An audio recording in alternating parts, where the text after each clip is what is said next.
বাংলা যে সুইমিংটা আছে এটা আমি পারি, কিন্তু একজন সুইমার হিসাবে লং ডিস্টেন্সে একটা হচ্ছে সমুদ্রেতে অংশগ্রহণ করতে গেলে বা সমুদ্রে সাঁতার কাটতে গেলে তাকে হচ্ছে বেসিক যে সুইমিংয়ের যে নিয়ম আছে সেটা জানতে হবে। তো আমি তো ওটা জানি না, আমি তো একজন হচ্ছে বিকেএসপির ফুটবল প্লেয়ার ছিলাম। তো সেক্ষেত্রে আমি হচ্ছে এটা জানবো না, এটাই স্বাভাবিক। তো সেটা আমাকে নতুন করে শিখতে হচ্ছে।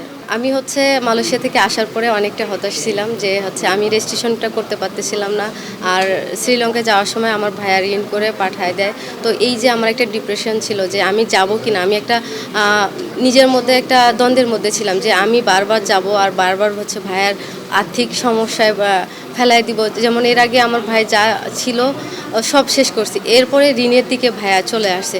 তো আমার মনে হচ্ছিল যে না, আমি আর ঋণ করে কোনো ইভেন্টে অংশগ্রহণ করব না, কারণ আমার ফ্যামিলিকে ফেস করতে হচ্ছে। আমি দেশের জন্য অ্যাচিভমেন্ট নিয়ে আসতেছি, কিন্তু সেটা আমাকে রাষ্ট্রভাবে যদি না আমার পাশে আসে, এটা আমার পক্ষে কন্টিনিউ করা সম্ভব না। আমি নিজেকে প্রুভ করছি যে আমি পারি, আপনারা আমার পাশে আসেন। তো এতটুকু আমার হচ্ছে ইচ্ছা ছিল যে আমাকে পারতে হবে।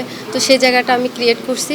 এখন হচ্ছে আমার যে প্রবলেমগুলো আছে সেটা যদি আমাকে রাষ্ট্রভাবে হেল্প করে তাহলে আমি হয়তো বা ভালো কিছু করতে পারবো। অনেকেই তো হচ্ছে অংশগ্রহণ করে শুধু ফিনিশার হওয়ার জন্য।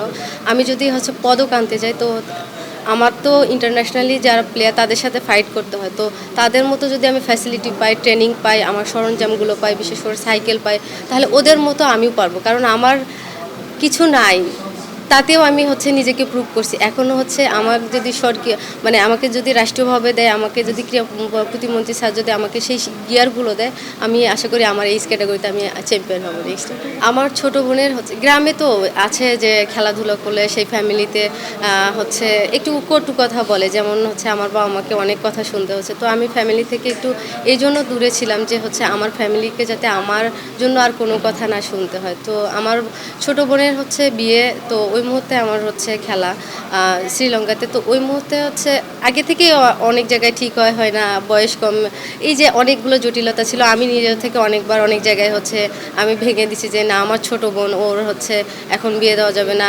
অনেকভাবে থ্রেট দিছি যে আপনি যদি বিয়ে করেন আমি কিন্তু এখান থেকে পুলিশ পাঠাবো, ইউনো স্যারকে বলবো। এরকম যখন আমি বলছি অনেকেই ভেঙে গেছি, কিন্তু এইবার হচ্ছে বিয়েটা হচ্ছে ঠিকঠাক করার পরে হচ্ছে আমাকে জানাইছে। তখন ওই মুহূর্তে আমার করার কিছু নেই, কারণ একটা ফ্যামিলিরও একটা মান সম্মান আছে। তো ওই সব মিলায় আমি হচ্ছে বাধ্য হয়েছি ওদের সিদ্ধান্তটাকে।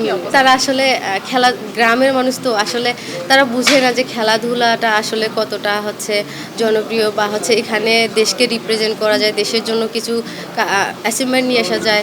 তো এটা হচ্ছে তারা বুঝে না। আমার আম্মু হচ্ছে পড়াশোনা করেনি, আমার আব্বু পড়াশোনা, আব্বু একটু একটু বুঝে, কিন্তু আম্মুকে ওই যে গ্রামের মহিলারা এসে অনেক ধরনের কটু কথা বলে। তো এখনও মানে খুশি, কিন্তু ওই রকমভাবে বলে না যে না হলেই হতো এরকম আর কি। আমি খুশি, কিন্তু আমি চাই আরও ভালো কিছু আনবো। তারপরে আমি হচ্ছে আমার বাবা মাকে বুঝাবো যে দেখো তোমাদের মেয়ে আজকে কত দূর গেছে। যখন একটা ছেলে অ্যাথলেট কোনো কোম্পানিকে রিস্ক করে যে আমি এই ইভেন্টে যাব, আমাকে স্পন্সর করতে হবে, তখন তারা অটো রেসপন্স করে।